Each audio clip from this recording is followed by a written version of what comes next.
Now we're going to move into the big story that was today, and it's from Conrad Thompson and it's from Jim Ross. You may have seen it online, and I might get into some fantasy booking here. So if you missed me doing some fantasy booking stuff, this could be the place where you get to see that here today. And this might even be a YouTube video I upload tomorrow or later in the week. Shane McMahon in AEW. You heard me say that correctly. Shane McMahon in AEW. The possibility of him joining AEW. Now, when you first hear this, right? When I'm first saying this, right? You kind of think like, no. There would not be a McMahon on AEW TV probably unless they decide to buy it, right? Same thing happened with WCW. But, and again, this is under the realm of speculation and rumors. Jim Ross talked about Shane McMahon talking to AEW talent about a potential appearance. Now, what would that appearance consist of? Shane McMahon reportedly was kicked out of WWE early 2022. I don't know if you remember, but he was the one that was reportedly behind the 2022 Royal Rumble, the one where Brock Lesnar won, where Bad Bunny was part of the Final Five. I think Johnny Knoxville was in that.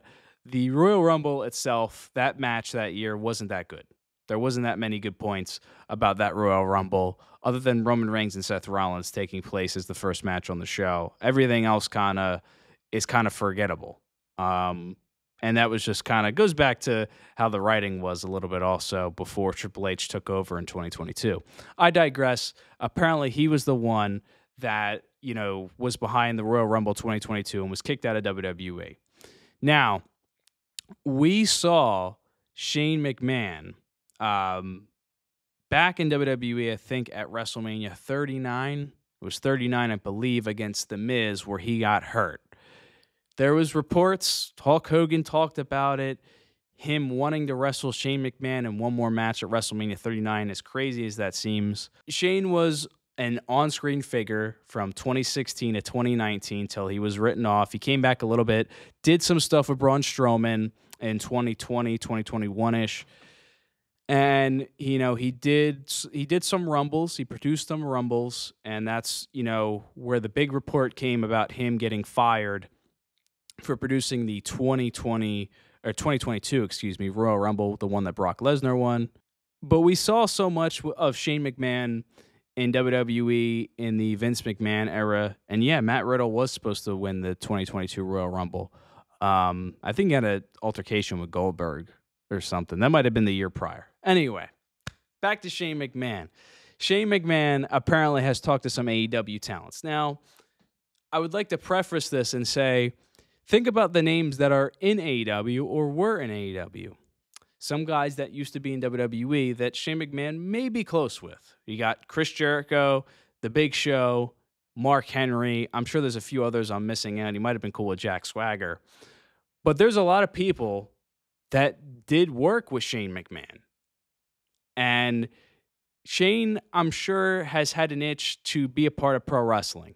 There's always those legends. They want to come back in. They want to make an impact. They want to make a business. They want to make more money.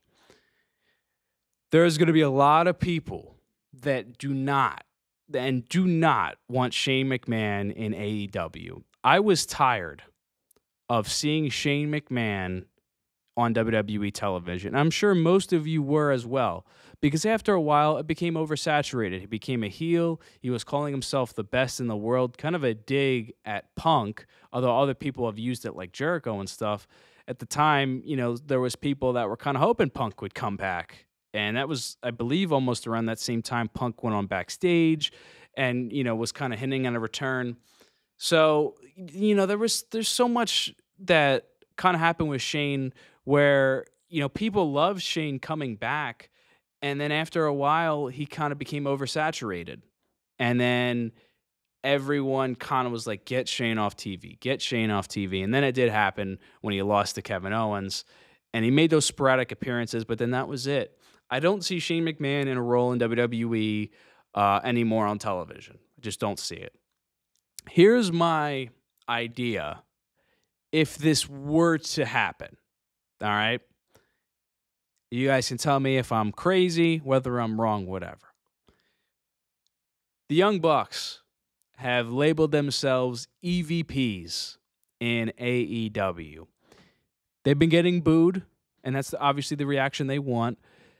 They got the, whole elite thing going on with Okada and Jack Perry.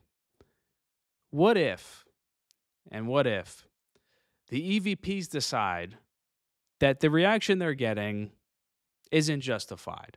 That in AEW, they are the creators of AEW, alongside, the young Jack Perry, and you got Okada that just came in. They feel like the founders, and they feel like they want to be the ones that are really in control of AEW. And they decide to go against the very idea, the grain of what AEW was. It was the alternative in North America for professional wrestling. And they buy in to that idea of not being the alternative anymore and decide to appoint a new general manager to AEW Dynamite, that being Shane McMahon. Again, it's a really long shot idea, but think about it this way. We don't need Shane McMahon in a ring, right? Don't need him wrestling. We could use him on screen, though. And here's the thing. Here's the kicker. Everyone, I hit my microphone. Everyone has talked about a potential war between WWE and AEW. Now, if you watch this show and you've watched my other content, we know that's not true. There is no real war between WWE and AEW. They're competitors in the professional wrestling market. But there is no real war there. They're people that have friends across WWE and AEW. All right? There shouldn't be a war. There shouldn't be, taking shots back and forth, etc. That shouldn't really be a thing. But there is the stigma amongst wrestling fans that they have to pick one brand over the other. So, what if AEW decides to book a McMahon versus a Khan team? Shane McMahon and his group of wrestlers versus Tony Khan's group of wrestlers. Could you imagine if the headline on, a lot of these wrestling networks, if you looked at the Wrestling Observer, if you've looked at AEW's website, and you saw Shane McMahon a part of the elite, there'd be outrage. People would be booing. People would just be flabbergasted at the even thought of that happening. It doesn't seem real. But I also want to point back to something. Who was on TNT when WCW had their final show? Shane McMahon. Shane McMahon was the one that was the storyline guy that had his name on the contract that purchased WCW. There are a bunch of wrestling fans that are against the idea of AEW. I'm going to set my microphone again. They're against the idea of AEW. And I hate that. I do hate that. But this is a great way to build that. A pro AEW team versus a villain AEW team that could easily go into a blood and guts match, or even just continue the storyline even into All In, where I know they like to do Anarchy in the Arena, Stadium Stampede, all that stuff, etc. This would basically be their kind of Survivor Series type of storyline, where there could be a bunch of power on the line in AEW. Again, this is all speculation that Shane McMahon sent feelers out to a bunch of AEW talent. But it's all speculation at the end of the day. But I want you guys to just sit back and think about that idea. Because if it were to happen, it would be a very big thing in the history of professional wrestling. A McMahon showing up on a different wrestling promotion that is not owned by McMahon in 2024. And to be honest, it's a good idea on paper. It would generate a lot of people to tune into AEW to see what's going on, why there is a McMahon on AEW television. James says, if Shane was to be involved, I don't see him doing the goofy heel elite stuff. And, you know, I will say some of the time, I think that AEW relies too much sometimes on over exaggerating things.